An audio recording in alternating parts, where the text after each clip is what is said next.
এই ভিডিওতে আমার রোড থিকনেস কম ছিল এবং আমি হ্যান্ড গ্রাইন্ডিং ব্যবহার করিনি, যার ফলে কি হয়েছে চলুন ভিডিওতে দেখে নেই। প্রিয় শিক্ষার্থীবৃন্দ, আজকে আমরা গুরুত্বপূর্ণ একটা বিষয় নিয়ে আলোচনা করব।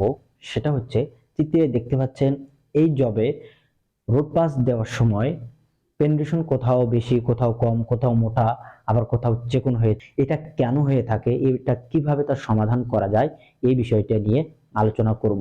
রুট পাস দেওয়ার সময় আমরা জবে রুট থিকনেস নিয়ে থাকি। এই রুট থিকনেস রুট পাস দেওয়ার জন্য খুবই গুরুত্বপূর্ণ একটা বিষয়। তো চিত্রে দেখতে পাচ্ছেন এই রুট ফেসের অংশটুকুই হচ্ছে রুট থিকনেস। এই রোড থিকনেস যদি আপনার কম থাকে, সেই তুলনায় এম্পিয়ার যদি বেশি থাকে, তাহলে ওয়েল্ডিং কাজ করার সময় কিহোলটা অনেক বড় হয়ে যাচ্ছে। আর কিহোলটা যখন বড় হয়ে যাবে তখন পেনিট্রেশনটা বেশি হয়ে যাবে। তো রুট পাস দেওয়ার সময় সবচেয়ে ইম্পর্টেন্ট হচ্ছে জবটা প্রিপারেশন করে নেওয়া। সেক্ষেত্রে মাথায় রাখতে হবে যে রোড থিকনেসটা কেমন নিয়েছি এবং সেই অনুপাতে আমাকে এম্পিয়ারটা সেট আপ করতে হবে।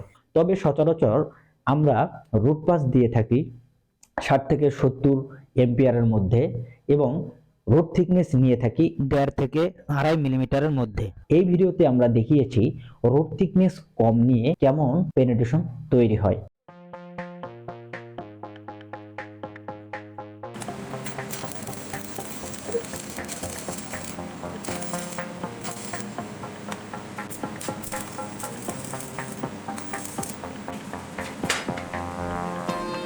প্রিয় শিক্ষার্থীবৃন্দু, আমার রুট থিকনেস কম, এম্পিয়ার একটু বেশি। যখন আমি ওয়েল্ডিং করা শুরু করব, তখন শুরুতেই একটু ওয়েল্ডিং করার পরেই আমরা দেখতে পারবো যে কিহোলটা বড় হয়ে গিয়েছে। কিহোল যদি বড় হয়ে যায় তাহলে অবশ্যই পেনিট্রেশনটা পেছন দিকে ঝুলে যাবে। এখানে ওই ইলেকট্রোড ধরার সাথে সাথেই এটা বড় হয়ে যাবে এবং নিচের দিকে পড়ে যাবে, আপনি সামনের দিকে মুভ করতে পারবেন না। সেক্ষেত্রে আপনি এম্পিয়ারটা একটু কমিয়ে নিলেন, কমিয়ে নিয়ে ওয়েল্ডিং কাজ শুরু করলেন। এম্পিয়ার কমিয়ে নিয়ে ওয়েল্ডিং কাজ শুরু করলাম। কিছুক্ষণ ওয়েল্ডিং করার পর দেখা যাবে যে এই ইলেকট্রোড জব উভয়ই যদি গরম হয়ে যায়, তাহলে দেখবেন যে অনেক সময় এতটুকু ওয়েল্ডিং করার পর আর এটা কন্ট্রোল করা যাচ্ছে না, কিহোলটা অনেক বড় হয়ে যাচ্ছে।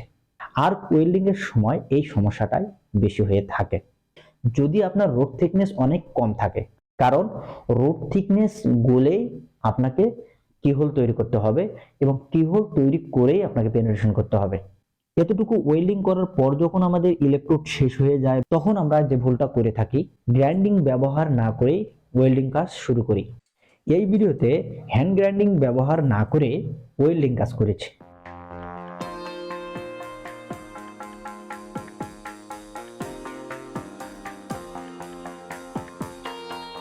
ওয়েল্ডিংটা যখন শুরু করেছি, কিহোল স্থানে ইলেকট্রোড গলে সরাসরি নিচের দিকে পড়ে গিয়েছে, অথবা এই জায়গাটুকু যদি ঠান্ডা থাকে তাহলে দেখবেন যে এতটুকু যে পেনিট্রেশন হয়েছে এই জায়গাটুকু পেনিট্রেশন তার চেয়ে কম হচ্ছে।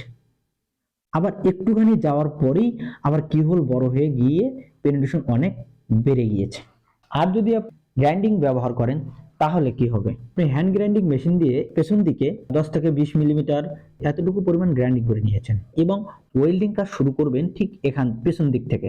এখান থেকে ওয়েল্ডিং করতে করতে করতে এই পর্যন্ত আসা অবধি দেখবেন যে জব এবং ইলেকট্রোড গরম হয়ে এখান থেকে একটা কিহোল শুরু হয়েছে এবং পেনিট্রেশন তৈরি হওয়ার সম্ভাবনা তৈরি হয়েছে। এই অবস্থায় যখন আপনি এই কিহোল প্রান্ত পর্যন্ত আসবেন, তখন সুন্দর একটা পেনিট্রেশন অলরেডি পেছনে তৈরি হতে থাকবে এবং এই জায়গাটুকু আপনি সুন্দরভাবে মিলাতে পারবেন। তো আমাদের উচিত গ্রাইন্ডিং ব্যবহার করা, গ্রাইন্ডিং ব্যবহার করে পেছন দিক থেকে ওয়েল্ডিং শুরু করা এবং কিহোলের স্থানে যাওয়ার আগ পর্যন্তই নতুন একটা কিহোল তৈরি হবে এবং এই কিহোল থেকে ওই কিহোল মিলে যাবে এবং সুন্দরভাবে পেছনে যে পেনিট্রেশন হচ্ছে সেটাও কিন্তু মিলে যাবে। আর এটা তখনই সম্ভব যখন আপনার রোড থিকনেস ভালো থাকবে, যেটা আপনার কিহোলটা আয়ত্তের মধ্যে থাকবে। তবে মনে রাখবেন, কোনো জবে ইন্টারভিউ দিতে গেলেন বা লেভেল করতে গেলেন, সেখানে এই গ্রাইন্ডিং মেশিন ব্যবহার করা একটা বাধ্যবাধকতা দিয়ে দেবে যে আপনি কতটুকু পরিমাণ গ্রাইন্ডিং করতে পারবেন, কতটুকু করবেন গ্রাইন্ডিং করতে পারবেন না। তো এইসব বিষয় নিয়ে আপনাকে কাজ করতে হবে।